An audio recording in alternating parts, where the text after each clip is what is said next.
Salamlar, vaxtınız xeyir, əziz dinləyicilər və izləyicilər. Society of Chemical Engineers podkast kanalına xoş gəlmisiniz. Biz demək olar ki, indiyə kimi olan buraxılışlarda mühəndislikdən, mühəndisliyin müxtəlif aspektlərindən, xüsusilə də proses mühəndisliyindən danışmışıq. Bu dəfə də bu sayədən yan keçməyəcəyik. Qonağımız commissioning menecerdir. Bu ətrafda söhbət gedəcək. Fuad Ömər, buyurun.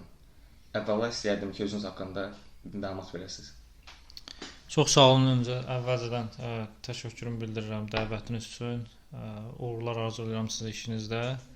Ümid edirəm ki, bugünkü podkastda izləyicilər üçün maraqlı olacaq.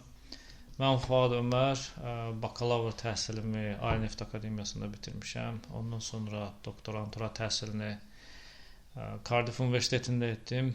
Orada təhsilimi bitirdikdən sonra eyni universitetdə araşdırmaçı olaraq biraz çalışdım. Sonra vətənə qayıtdım və neft şirkətində disiplin mühəndislik komandasında proses mühəndisi olaraq başladım. Yəni karyerama proses mühəndisi olaraq başlamışam. Bir müddət həmin disiplin mühəndislik komandasında işlədikdən sonra mən layihələrə keçdim. Layihələrdə ilk commissioning proses mühəndisi kimi başladım Şah Dəniz 2 layihəsində. Şah Dəniz 2 layihəsini tamamladıqdan sonra yeni əməliyyata verilmiş EIS layihəsi var ki, onların ilk dövrlərindən artıq orada commissioning proses aparıcı mütəxəssis kimi, commissioning rəhbəri kimi, sonra startup-da aparıcı mütəxəssis kimi iştirak elədim. O vəzifələrdə bitirdikdən sonra, layihə tamamlandıqdan sonra keçdim başqa layihəyə və ümumiyyətlə region üzrə həmin şirkətdə commissioning menecer olaraq hal-hazırda işləyirəm.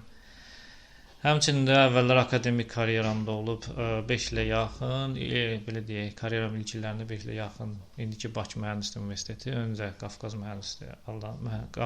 Universiteti adlandırılırdı. Orada kimya mühəndisliyi üzrə dərs demişəm. Əlavə fəaliyyətlərim ICAM-də Congress memberam, charter'dam, həmçinin ICAM-in technical reviewerlarından biriyəm. Yəni proses mühəndisliyindən aralansam da, uzaqlaşsam da biraz hələ o işlərlə belə deyək, o əsas ICAM tərəfdən bir də ümumiyyətlə disiplinimi hələ unutmamağa çalışıram. Qəşəng. Bu barədə xeyli danışacağıq, xüsusilə də təhsil tədris barəsində. Amma bundan əvvəl istəyirəm bir müqəddimə verək ki, commissioning prosesi nədir? Yəni izləyicilərdə, dinləyicilərdə tam aydın olsun. Commissioning ümumiyyətlə prosesi layihələrdə əsasən olur və commissioning əsas məqsədi sistemləri əməliyyata vermədən öncə dizayna uyğun, yəni mühəndisliyin layihələndirməsinə uyğun işləyib, doğru işlədiyini, işləməməyini yoxlamaqdır. Yəni əsas məqsəd budur ki, yəni təhlükəsizlik baxımından sistem işlək vəziyyətdədir və performansı cavab verir istədiyimiz performanslara və bunu biz əməliyyat komandasına verməmişdən bu testləri eləyirik. Yəni bunu ümumiyyətlə commissioning başa düşmək üçün bu belə deyək, proyektin life cycle-na bir dənə xırda toxunaq, çox dərinə getmək istəmirəm.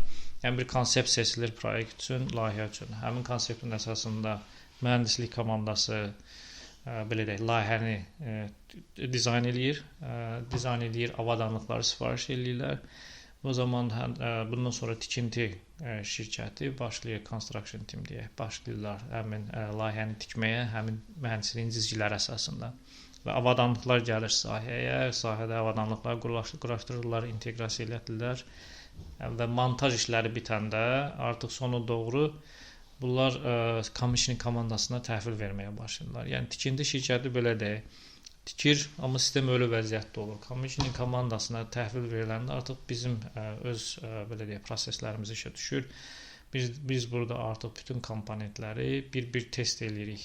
Sistem alırıq onlardan, bir-bir test eləyirik disiplinlər olaraq, mexanik, elektrik, instrument ki, hər bir belə deyək, komponent engineering dizayna uyğun, mühəndislik dizaynına uyğun quraşdırılır və işləkdir.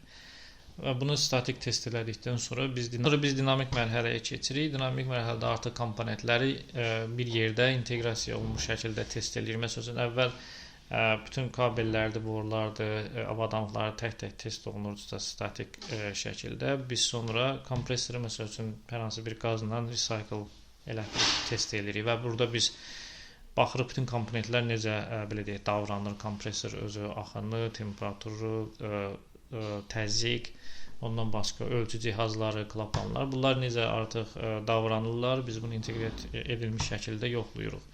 Və burada da təbii ki, çıxan problemlər olur. Bu problemləri aradan qaldırandan sonra biz əməliyyat komandasına təhvil veririk. Əməliyyat komandası sonra startup və commission komandası ilə bir yerdə bütün zavodu və yaxud da platformanı, plantı start eləyirlər və normal əməliyyata şəraitinə çatana qədər orada olur layihə komandası. Və oradan da layihənin işi bitir. Yəni commissioning burada belə deyək, tikinti və əməliyyat arasında bir inteqrasiya rolunu oynayır. Bu commissioningin özü barəsində, amma yəni önəmi nədir? Belə deyək ki, yəni biz burada əsas məsələ texniki problemlər həmişə çıxır. Yəni qaçılmazdır bu texniki problemlər. Bir misal göstərə bilərəm. Məsələn, burada iki növ texniki problemlərdən söhbət gedə bilər. Məsələn, tikintidən yaranan, iki yerə əsas ayırıram mən bunu. Tikintidə yaranan hər hansı bir nöqsanlar və yaxud da istehsalçı tərəfindən göndərilmiş avadanlıqda olan nöqsanlar, xətalardan yaranan problemlər. Biri budur, bir də ki, ola bilər hər şey, məsəl üçün sızma test eləyirsiniz, boruda, boru birləşmələri var. Sızma testində boru birləşməsi, məsələn, orada sızma yaranırsa, deməli bu tikinti komandası burada düzgün iş görməyib, yəni keyfiyyətsiz iş görüb. Və yaxud da avadanlıq gəlib sahəyə, hər hansı bir instrumentdə defekt var, işləmir, zədələnib. Yəni bizim işimiz bunları öncədən belə deyək, tapmaq, aradan qaldırmaqdır. Bir də ola bilər ki, hər şey dizayna uyğun belə deyək, tikilib, hər şey əladır, avadanlıqlar gəlib, düzgün quraşdırılıb, hər şey düzgün quraşdırılıb. Amma biz bunu start edən vaxtı, test edən vaxtı belə deyək, istədiyimiz performansı vermir. Kompresor, nasos, təzyiq, axan temperatur, bu tipli performansı vermirlər bunlar. Bu yarana bilər məsələn mühəndislik nöqsanlarından ilkin dizayn mərhələsində və yaxud da belə deyək, bu inteqrasiyaya görə yaranan problemlər ola bilər. Məsələn, istehsalçı zavodda biz məsələn nasos alırsınız deyək ki, bunu istehsalçıda gəlib test eləyirik və orada yoxlayırıq, hər şey əladır, istədiyimiz təzyiq, axını verir. İstədiyimiz sürətdə, gücü də işləyir. Sadəcə olaraq bu orada istehsalçının öz setupı var, belə deyək, qurduğu bir zavodda setup var. Həmin setupda test eləyir. Amma biz bunu sahəyə gətirəndə öz plantımıza tamam başqadır. Artıq sən nasosu gətirirsən öz boru sisteminə, öz elektrik xəttlərinə, öz nəzarət ölçü cihazlarına qoşanda, yəni bu tamam başqa cür artıq proses conditionlar, proses mühiti deyək də, və parametrlər burada əgər düzgün hesabatlar getməyibsə, düzgün nəticələr almaya bilərik. Böyük ölçüdə aydındır əslində. Mən çıxıb bu ilk sualıma bu qədər təfərrüata cavab gözləmirdim. Commissioningə insanların marağını çoxaltmaq istəyirəm ki, biraz maraqlı gəlsin. Demək olar ki, bir çox şeydən danışdınız. Commissioning deməli bu menecerin də işindən danışdınız, amma qeyd etdiniz ki, burada müxtəlif disiplinlər var. Bunlar da əhəmiyyətlidir. İstəyirəm ki, bu menecer tərəfindən danışaq bu işin. Commissioning menecer cəhətdən bizim ümumiyyətlə commissioning menecerin işi elə proyektin ilkin mərhələlərindən başlayır. Harada ki, bir neçə mərhələyə ayırıq commissioningi. Birinci mərhələ belə deyək, hazırlıq mərhələsidir. Bu mərhələ əslində bizim belə deyək, artıq beyni strukturu qurduğumuz mərhələdir. Yəni menecerin rolu burada çox önəmli. Birinci buradan başlayır. Artıq mühəndislik komandasından, tikinti komandasından bir yerdə işləyərək ilkin mərhələdə planın qurulması, büdcənin qurulması, resursların təyin edilməsi, strategiyanın qurulması, test prosedurlarının yazılması, lazımi materialların sifariş olunması, lazımi avadanlıqların sifariş olunması, komandanın qurulması. Yəni menecer bu mərhələdə bütün hazırlıq mərhələlərini görür. Sahəyə gedəndə artıq bizim iş başlayanda tikintidən artıq təhvil təslim olanda artıq orada risklərin, işin günbəgün işlərin belə deyək, plana uyğun, büdcənin plana uyğun getdiyini, risklərin belə deyək, nəzarət olunduğunu və belə deyək, keyfiyyətli iş görüldüyünə nəzarət eləməkdir. Yəni orada çox və problemlərin vaxtında həll olunmalıdır. Çox dinamik environmentda işləyir, yəni dinamik mühitdə olur. Yəni biz hər gün demək olar, hər gün saatlarla iş görülür böyük komandalar tərəfindən və hər gün hesabatlar, reportlar hazırlanır Hər gün bir də görürsüz ki, yəni onlarla yüzlərlə problemlərlə gəlirlər hər sistemdən. Bunlar üçün hamısının həll yollarını düşünməlisən. Vendorlarla, patratçılarla işləməlisən.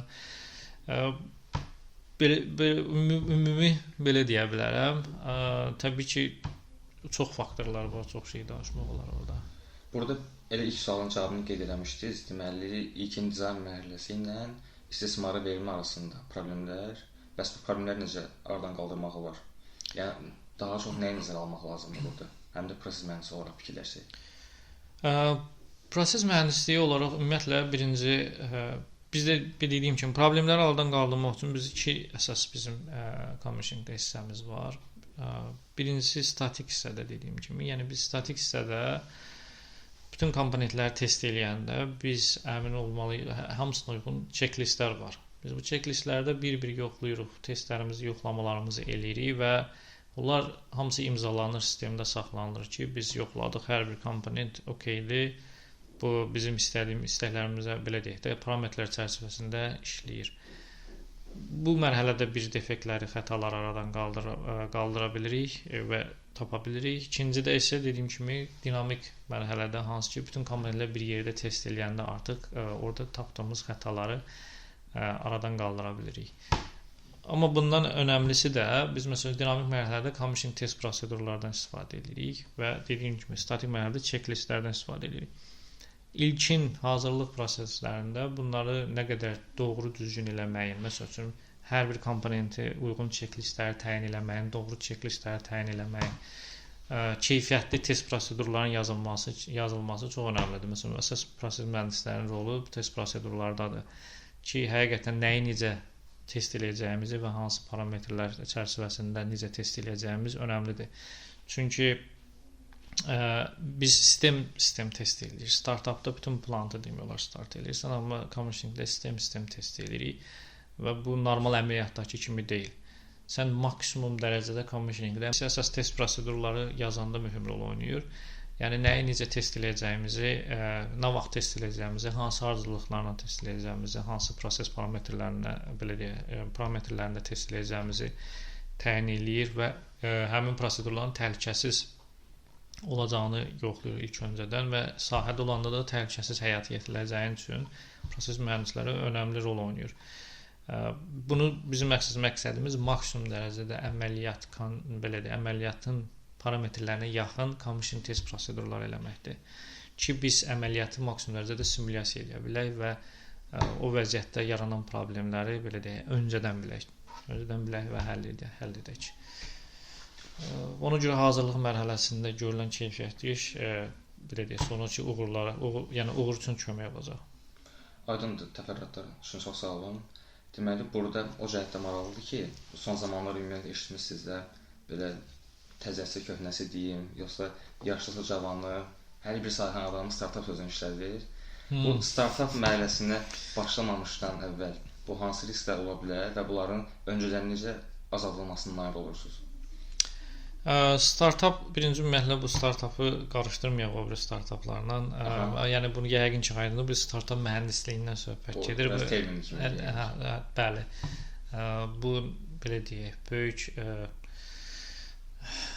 şirkətlərin böyük layihələrdə startup mühəndislərinə ehtiyacı olur. Bu startup ekosistemi və yaxud da entrepreneurship-la əlaqəsi yoxdur. Tamam başqa bacarıqlar lazımdır burada.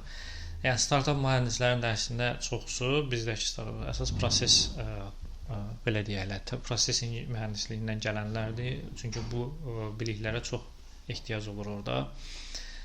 Startupda olan risklər ümumiyyətlə baxsaq, birincisi, yəni bu adi əməliyyatdan fərqlidir. İlk dəfə sistemləri start eləyəsən, təhlükəli bir xammaldan hər şey baş verə bilər. Yəni eyni commissioningdə də elədir, amma burada artıq daha təhlükəli maddələrlə işləyirsən. Yəni adi əməliyyatda məsələn bir sistem dayandı, hər hansı bir komponent xarabdırsa onu düzəldib təzədən start edirsən. Amma burada hər cür belə deyək, təhlükə ilə qarşılaşa bilərsən. Bu arada sızma ola bilər, partlayışa gətirib, yanğın partlayışı ola bilər. Klapan istədiyin kimi açılmaya bilər, təhlükəsiz sistemləri işləməyə bilər vaxtı-vaxtında. Halbuki normal əməliyyatda bunlar test olunub, işləyir uzun illərdir. Burada amma əgər sən testdə nələrsə belə deyək, nöqsanlar buraxsan, lazım olanda safety valve atmaya bilər, əgər düzgün kalibrasiya olunmayıbsa və yaxud da high triplər deyirik və yaxud da onlar işləməyə bilər. Yəni bu tip hadisələr baş verə bilər və yaxud da avadanlığı işə salırsınız. Faktorda, zavodda test eləmisiniz, hər şey yox edir. Sən burada işə salırsan, ya çox böyük təzyiq verir partlayışa, gətirə bilər saat, böyük temperatur, yuxarı temperatur ola bilər, ya da çox aşağı temperaturla borunu çatlada bilər.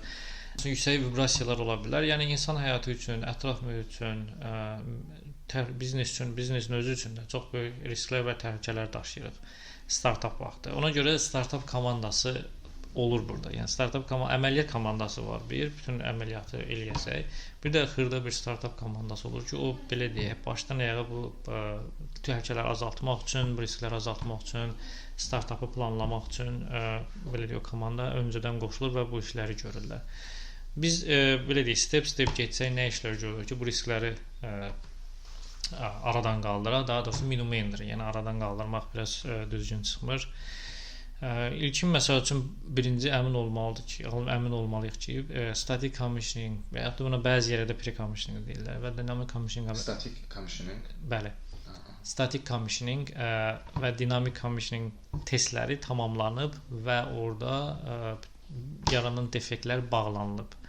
Əgər hər hansı bir defekt orada qalıbsa da, orada rekord olunub və biz bunu risk əsas eləmişik ki, bu defekt bizim startapa təhlükə yaratmır. Bundan birinci, bunlar hamısı sistemdə belə deyək, rekord olunmalıdır, tarixçəsi olmalıdır ki, biz analiz eləyə bilək.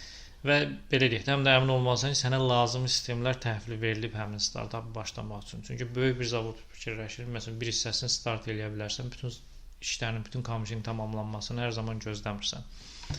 Bunu əmin olduqdan sonra, yəni sızma testləri də həmçinin tamamlandıqdan sonra ki, əmin olursan ki, bütün sızma testləri olub, yəni səndə ehtimal azdır ki, yəni sızma yaransın birləşmələrdə. Təbii ki, burada da hamı bilir ki, bütün sızma testləri bütün birləşmələri test eləmək olmur. Ona görə də siz əvvəldən təyin bilirsiniz ki, hansı birləşmələr test olunmayıb, onlara daha diqqətli yanaşırsınız, bariyerlər qoyursunuz. Bu mərhələləri keçəndən sonra, məsəl üçün, bir də startap prosedurlarınız yazılıb, yoxlanılıb, belə deyək, imzalanıb və startap prosedurları risk assessmentdən keçib, risklər qiymətləndirilib, müəyyənləşdirilib, dəyərləndirilib və belə deyək, risklərə uyğun planlarımız qurulub ki, bu risklər yaransa, hansı, belə deyək, bu riskləri necə minimuma endirə bilərik. Bu startap prosedurdur, commissioning startap prosedur. Startapa başlamamışdan əvvəl başqa bir gördüyümüz işdə PSSR deyirik, Pre-Startup Safety Review. Startup öncəsi safety review. Burada disiplinlər artıq gedirlər, həmin hansı ki sistemi start eləyəcək. Sahədə fizik olaraq gedirlər, bir daha həmin sistemi yoxlayırlar. Əmin olurlar ki, əmin olurlar ki, hələ işə salınmamışdan. Yəni belə deyək, bütün parametrlər yerindədir. Borularda heç bir defekt yoxdur. Məsəl üçün hər hansı bir əsas burada integritydir. Yəni sistemdə belə deyək, hər hansı mexaniki problem yoxdur və digər elektrik instrument cihazlarda konfiqurasiya olunub göstərir lazımi belə deyək parametrləri. Bunu elədikdən sonra, əmin olduqdan sonra ki, vizual olaraq və bəzi yoxlamaların nəticəsində bizdə sistemdə heç bir problem yoxdur. Biz artıq işə icazə alma sənədlərinin də əsasında startap prosesinə başlayırıq. Startap prosesində, yəni bu tip belə deyək, addımlarla bu riskləri azaldırıq, amma bu təkcə bu deyil də, belə deyək. Burada ümumiyyətlə siz startapdan əvvəl əmin olmalısınız ki, kifayət qədər resursunuz var, yəni kifayət qədər işçilərin kompetensiya yerindədir, təlimlərdən keçiblər. Fövqəladə hallar üçün lazım olan sistemlər işlək vəziyyətdədir, evakuasiya üçün lazım olan sistemlər işlək vəziyyətdədir, logistik sistem işləyir, telekommunikasiya işləyir. Yəni bunlar, yəni prosto tak deyil, belə deyək. Söz lazımı belə bir şey də deyil. Yəni bunların hamısı olmalıdır ki, mən start eləyim.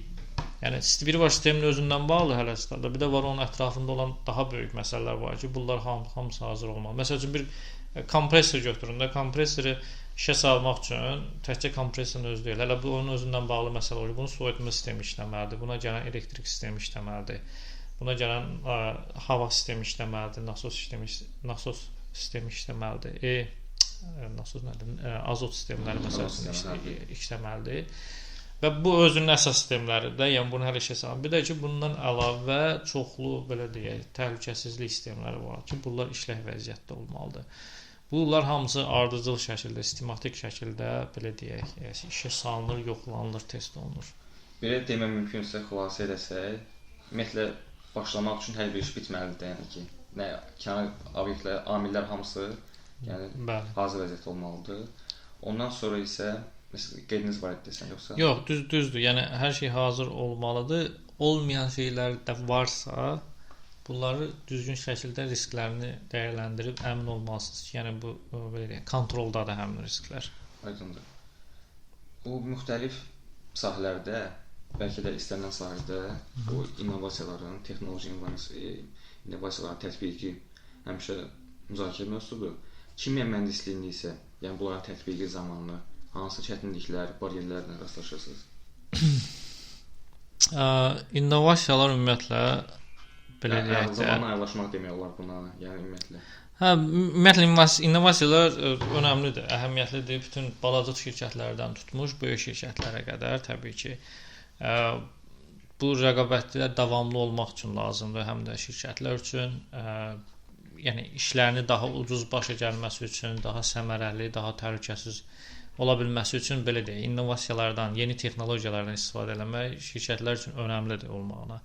Sadəcə olaraq böyük şirkətlərdə biraz risklər fərqlidir.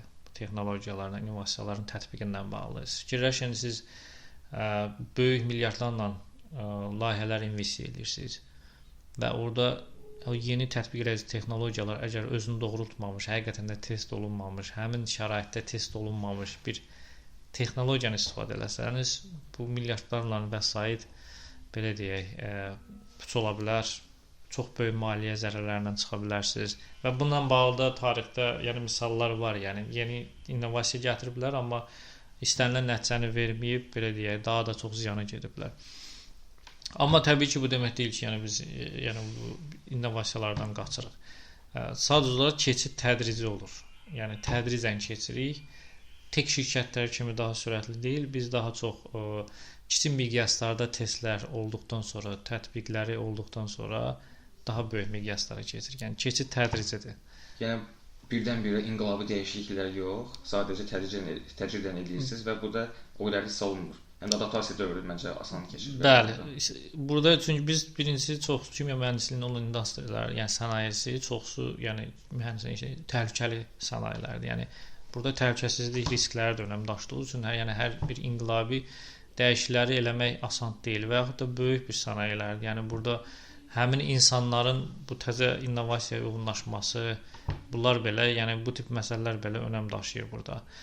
Şəxsən mən özüm menecer kimi məsəl üçün çox vaxt deməyim, yəni seçimlərim bahalı olsa belə özünü doğrultmuş texnologiyalardan, avadanlıqların istifadəsinə üstünlük verirəm ki, bunlar mənim riskimi minimumlaşdırır. Amma elə məsəl üçün tədricən dəyişdiyimiz texnologiyalar da var. Məsələn, daha çox rəqəmsallaşdırırıq, rəqəmsal platformalardan istifadə edirik. Avtomatlaşdırma daha da artıq əvvəlki, məsələn 10 illə müqayisədə çox şey bizim üçün dəyişib. Sadəcə olaraq dediyim kimi bu bizdə dəyişim tədricən gedir. Nəinki başqa belə deyək, tək şirkətlərlə müqayisədə. Uzun müddətlik götürəndə dəyişiklik aydın hiss olunur. Amma qısa müddətdə yox yəqin ki. Qısa müddətdə yox. Bəli, deyərdim ki, çox az hiss olunur. Bunun da səbəbləri dediyim kimi, yəni götürülən risklər fərqlidir. İndi bu yadıma COP29 düşdü nədənsə. Bu enerji keçidi, bu faktorlar var. Xüsusilə də yaşıl enerji keçid bu gündəmdədir, müzakirə mövzusudur. Belə olduqca da əlbəttə hər bir vəzifənin işi dəyişir. Daha doğrusu hər bir peşənin işi dəyişir. Proses mühəndislərində bu necə baş verir? Yəni hansı bir işlər dəyişirmi yoxsa yox? Əslində proses mühəndisinin işi olması üçün birinci proses olmalıdır. Belə deyək də, yəni proses olmalı ki, bizə ehtiyac olsun. Yaşıl enerjiyə keçid məsələsində, məsələn, açığını danışacağam. Məsələn, günəş enerjisi, külək enerjisi, burada proses mühəndislərinə ehtiyac minimum səviyyəsindədir, bəzən isə yox səviyyəsindədir. Olacaq bəzi işlər də var ki, başqa disiplinlər də onu eləyə bilər. Yəni illa ki, ondan ötürü proses mühəndisi enerji balans eləmək üçün sırf proses mühəndisi olmalı deyilsə. Amma başqa bir alternativlər var ki, məsələn, hidrogen istehsalı, karbon tutma və saxlama, carbon capture and storage deyirik. Bu sonra bioyanacaqların istehsalı. Yəni bu tip sahələrə investisiyalar yavaş-yavaş artır. Bunlar belə deyək, bizim belə deyək, enerji sektorunun alternativ, çünki günəş və küləkdən başqa alternativ sahələrdir. Harda ki, burada proses mühəndislərinin belə deyək, ən öndə olan sahələrdən biridir, daha çox ehtiyac olanlardan biridir. Sadəcə olaraq bu dediyim kimi bu texnologiyalar hələ və ya bu istehsalatlar hələ böyük miqyasda dünyada yayılmayıb.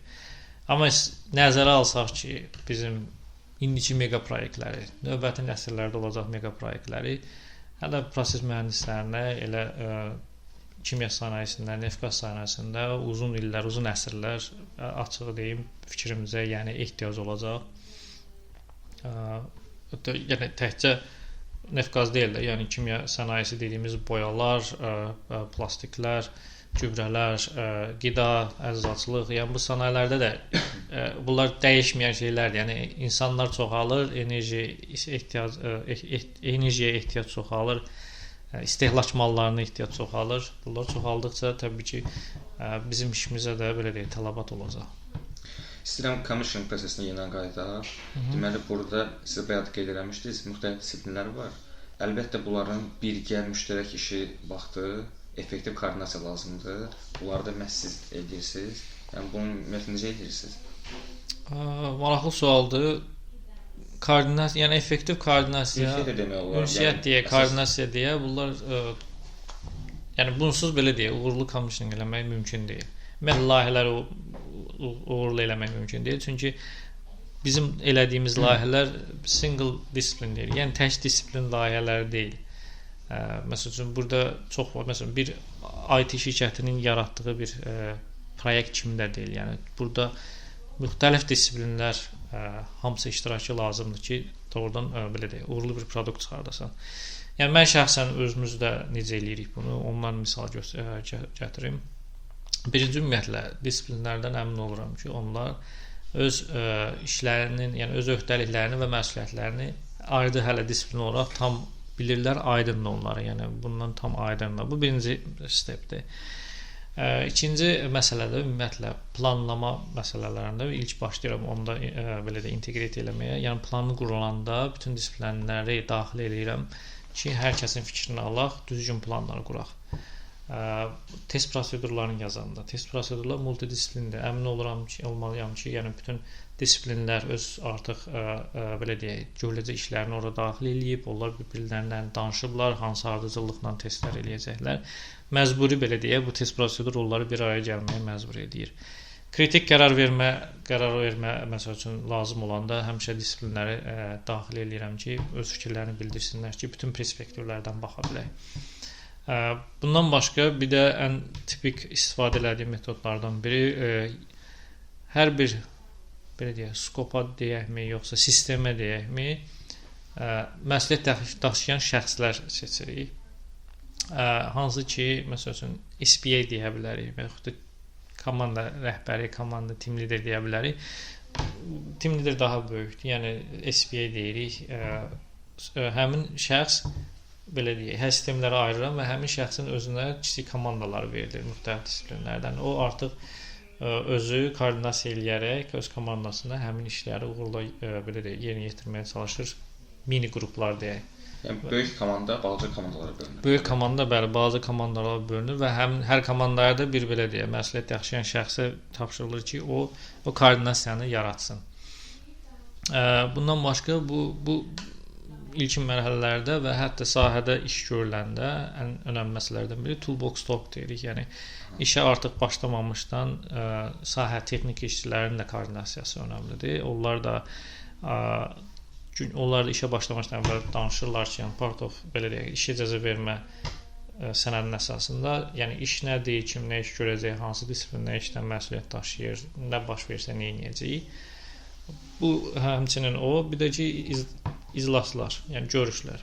Pik dövrdə bizdə hər gün səhər, axşam da indi o belə də işin gedişatı nasıldır? Görüş olur standart. Və burada hər bir disiplinin nümayəndəsi olur. Həmin gün biz danışırıq. Planımız nədir? Dünən nə olub? Bu gün planımız nədir? Hansı disiplinlərdən, hansı resurslar lazımdır və nəyi əldə etməyə çalışırıq. Yəni bu artıq belə deyək, əmin oluruq ki, bu metodlar istifadə edərək bizdə koordinasiya, inteqrasiya baş verir.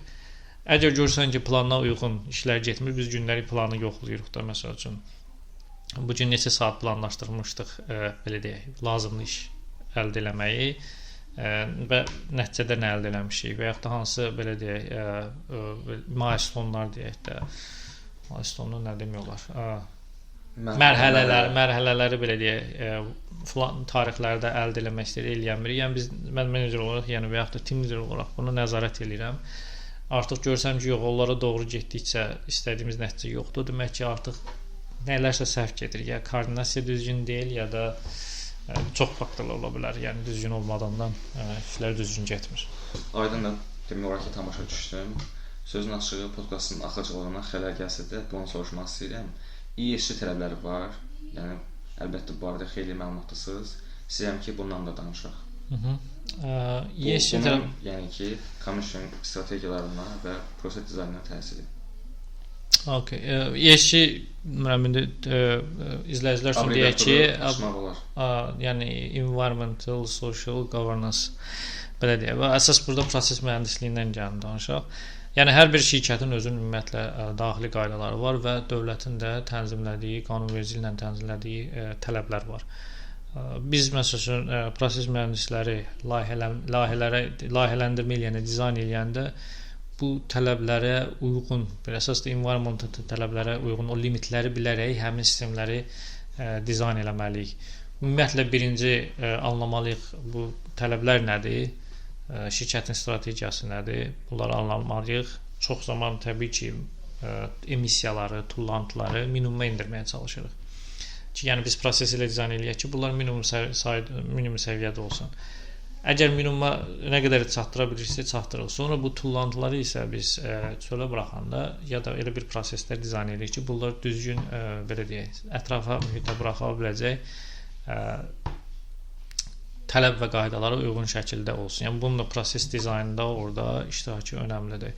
Yəni bu dediyim, məsəl üçün, bu emissiya sistemləri, drenaj sistemlərinin məsəl üçün layihələndirməsində proses komandaları iştirak edir və onlar bunları nəzərə alırlar.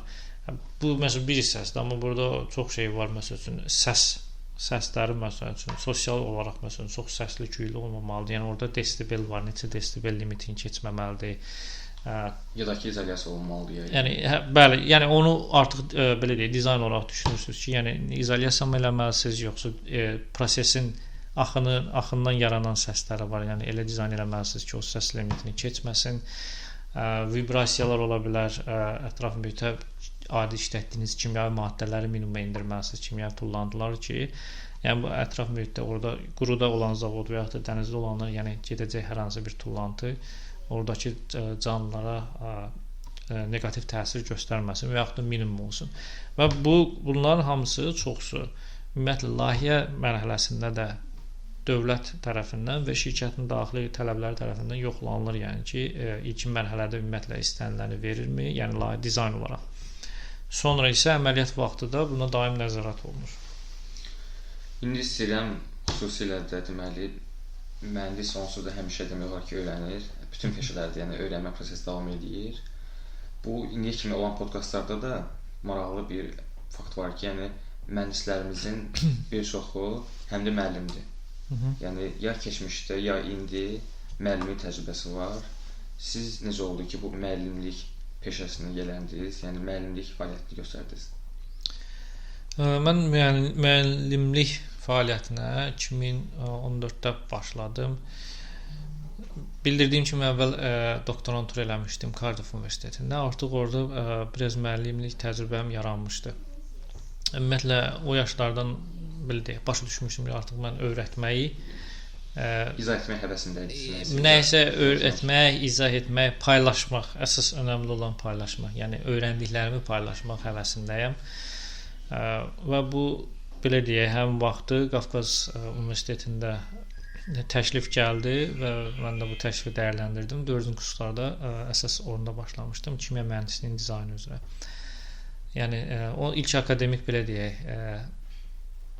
karyerama o zaman başladım və 5 ilə yaxında burada çalışdım və belə deyim, çox sevdiyim işlərdən biridir və maraqlı olan və məncə maraqlı gələn o idi ki, gördüyüm həm işin akademik, teoretik tərəfləri var və onun real tətbiqdə olan hissələrini, hətta gündəlik işdə yaranan məsəl üçün problemləri gəlib tələbələrlə danışıb, məsəl üçün onlarla daha çox müzakirə eləmək, artıq bu daha yaxşı izah eləməyimə, belə deyək, tədris eləməyimə kömək eləyirdi və həmçinin də tələbələr üçün daha maraqlı olurdu. Yəni real praktik misallar üzərindən dərsləri anlamağa çalışırdıq.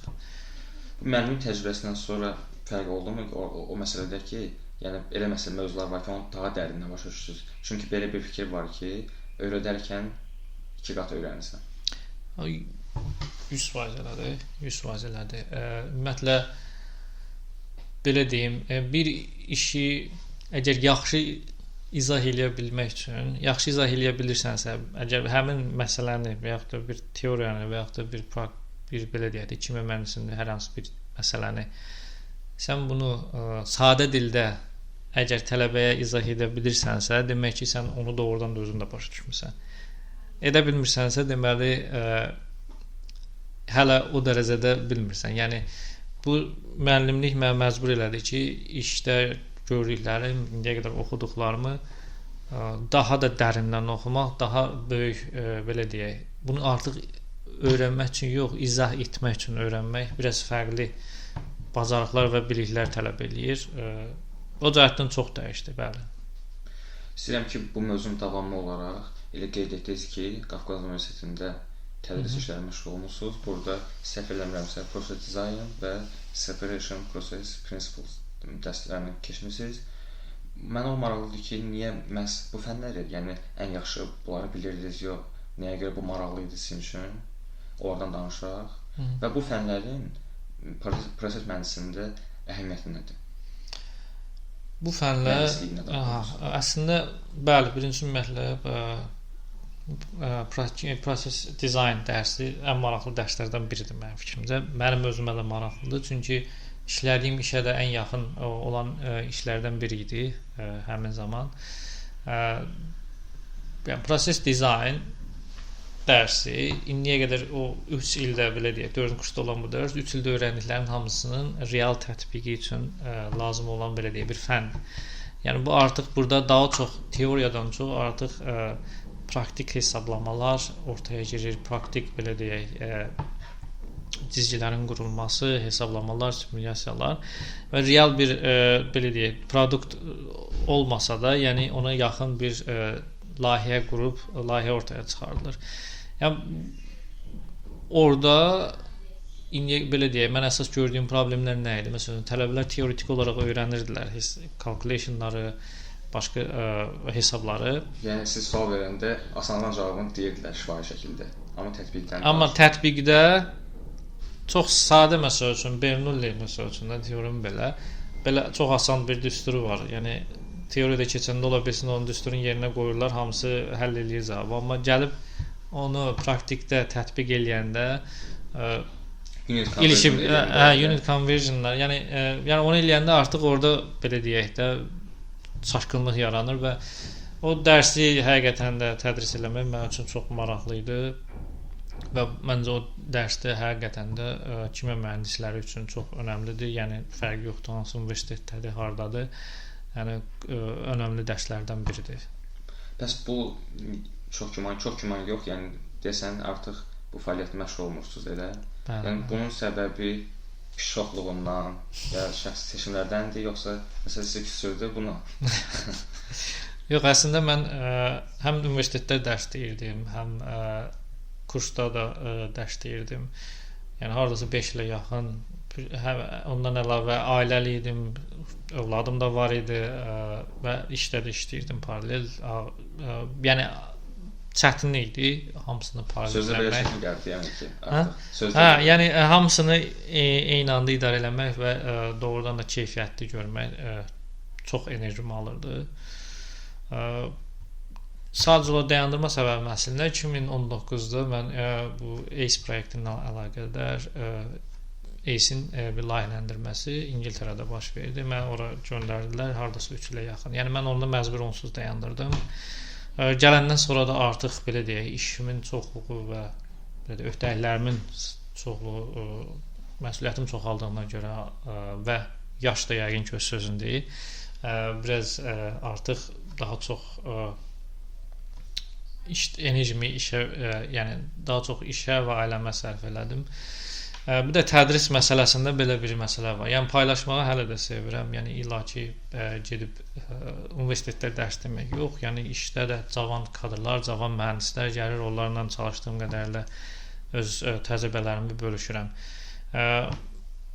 Universiteti dərs deməyə gərək sevəsən və bir yerdən sonra bu öyrənmək dediyimiz məsələ rutinə çevrilir. Yəni bu açığın deyək.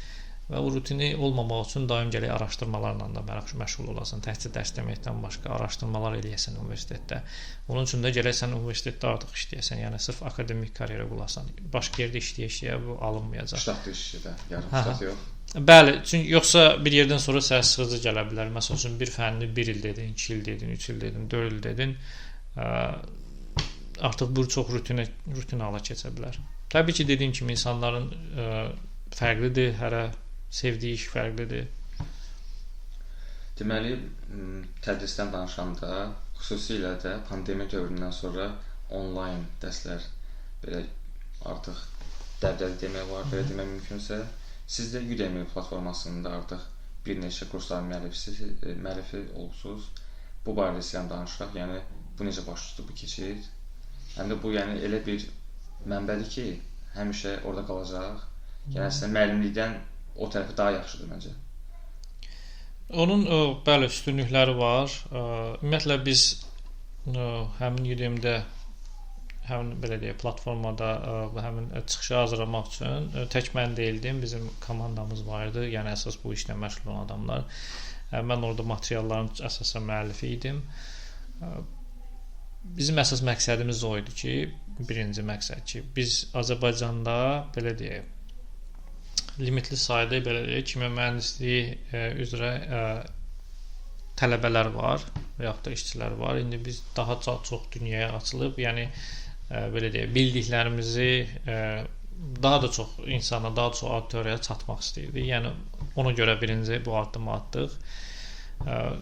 Ən uyğun da o zamanlar Udemy platforması idi. İndi platformalar çoxdur təbii ki. Yəni elə başladı və dediyiniz kimi bu həmişə orada qalır. Bundan ötürü bir dəfə əziyyət çəkirsə, məsəl üçün dərs demək elədir ki, sən davamlı olaraq gedib eyni şeyi, bəzən dediyim o məsələlər, eyni şeyi təkrarlamalısan, çox yorucu ola bilər, amma onlaynda artıq oradadır, həm də tələbə üçün də rahatdır, istədiyi zaman dayandıra bilər, istədiyi yerdən qoşula bilər. Amma bunun mənfi cəhətləri də var da, yəni canlı artıq orada sual vermə yoxdur. Tələbələr üçün pisdir, sizin üçün yaxşıdır. Yəni tələbələrin bezdiricə suallarını cavablamaq məcburiyyətindəyiz artıq. Baxır, hansı tələbələr üçün. Elə tələbələr var məsəl üçün də gündəlik dərsə gəlməyi xoşlamırlar. Elə tələbə var ki, məsəl üçün mən dedim, getdi. Bunu ya not eləmirlər, ya da video recordingi yoxdur. Məsəl üçün elə adam var gedib o məsəl üçün təzədən qulaq asa bilmir. Amma burada elədir ki, bir məsələyə əgər həqiqətən də yaxşı çəkilibsə, yəni bir neçə dəfə qulaq asa bilirsən. Gecə oxumaq istəyirsə gecə oxuyursan. Yəni artıq sənin burada zaman, yer anlayışı artıq olmur, belə deyək. O cəhətdən fleksibillik gətirir. Amma bir dənə də başqa məsələ odur ki, məsələn mənim özüm də daha çox xoşlayıram əyani formada işləmək. Yəni orada maraqlı, məsələn orada suallar verə bilirsən, çəkib nələrsə izah eləyib daha çox suallar verə bilirsən. Yəni daha çox bağlılıq yarada bilirsən. Amma onlayn platformada yəni onu maraqlı eləmək həqiqətən də çətin olur. Çox sıxıcı ola bilər bəzən. Müəllimlik karyerasında belə deyək, maraqlı şərhlər, feedback deyilir. Yəni geri dönüşlər eşitmisiniz yoxsa elə tələblər var, yazılar, şərhlər yazırlar ki, siz mənim həyatımda dönüş nöqtəsi olmusunuz. Yəni belə biraz obrazı səslənsə də necə toxunması olan həyatlarına belə deyək. Məncə bu arada deməyim biraz düzgün çıxmaz. belə sizin platformada çıxış edən tələbələrim çox olub. Onlardan soruşa bilərsiniz. Amma yəni biraz amma bir dəfə belə bir şey etmişdim. Bu əslində işdən gələn təcrübəmdən idi. Hansısa semestrin sonunda bir gizli sorğu keçirmişdim. Sorğuda yəni əsasən nələr yaxşı gedir və nələr daha yaxşı eləyə bilərik. Anonim şəkildə və onlar hələ də məndə qalır, yəni bəlkə 7-8 il bundan qabaq olub. Pozitiv nüanslar çox idi deyərdim. Və əsasda məncə maraqlı olan onları belə deyəm, mən daha çox praktik bilikləri bölüşmək, yalandan deməyim, yəni sırf teoriya üzərindən yox, praktikanı da ortaya gətirmək onlara biraz daha maraqlı gəlir deyə düşünürəm. Biraz da müəllim tələbə ünsiyyət söhbəti vardı artıq orada. Bu detallara çox girmək istəmirəm, sonra universitet şikayət eləyəm. Podkastın sonuna yaxınlaşırıq. Adətən sonunda biz hər bir mühəndisdən öz tövsiyələrini tələbələrə deməyini istəyirik. Sual eynidir, amma çox fərqli cavablar istəyirik. Sizdən də unikal cavab istəyirik. Sual, yəni mühəndislərə... Yəni tövsiyələrinizi verin. Daha çox nə ilə məşğul olsunlarmı, ya başqa bir şey. Bu sahəyə gəlmək istəyən nə etsin? Belə bir şey. Mən bütün sahələrdə ümumiyyətlə eyni şeyi də tələbələrimə deyirəm. Olduğunuz yerdə ən yaxşısını eləməyə çalışın. Fərqi yoxdur. O biri qapılar sonra açılacaq. Yəni ola bilər məsəl üçün sən kimya mühəndisliyində çox olub yəni bu söhbətlərimiz. Məsələn filan yerdə, filan şirkətdə, filan işdə işləmək istəmirsən, amma həmin vaxtı orada sənə bir opportunity olmayıb, yəni olmayıb başqa bir yerdə işləmirsən. Sən həmişə olduğun yerdə doğrudan ən yaxşısını eləsən, mən əminəm ki, gecə tezi, zəmanət verirəm ki, zəmanət də verir. Yəni zəmanət verim, gecə tezi var sadəcə olaraq. Yəni bəzi insanlar çox görmüşəm ki, yəni istəmədiyi iş olanda demotivasiya olurlar, orada işləmək istəmirlər. Amma onu o birilər də görür. O birilər də görür və belə deyək, bu hər kəsdə sənin haqqında bir fikir oyadır. Amma sən hər hansı bir fərqi yoxdur nə iş verirsən. Məsələn, kimya mühəndisi olaraq gedəndə iş elə bilirsiniz ki, ilk başqa sizə hesabatlar verəcəklər. Yox, sizə elə bir işlər verəcəklər ki, deyəsiniz ki, mən universiteti buna görə bitirmişəm, bu qədər oxumuşam. Amma əmin olun ki, yəni siz o işi, o xırda işləri doğru düzgün layiqincə yerinə yetirsəz, o birlər davamlı gələcək. Yəni əsas verə biləcəyim məsləhət budur. Belə bu mövzu əslində geniş mövzudur, çox şeylər danışmaq olar, amma qısası belə deyərdim. Aydındır. Təfərrüatlara çox gözəl cavablar görə minnətdaram. Çox sağ olun ki, dəyərli vaxtınızı ayırdınız. Çox sağ olun. Çox sağ olun, sizə də uğurlar. İnşallah dediyimiz kimi izləyicilər üçün də maraqlı olar.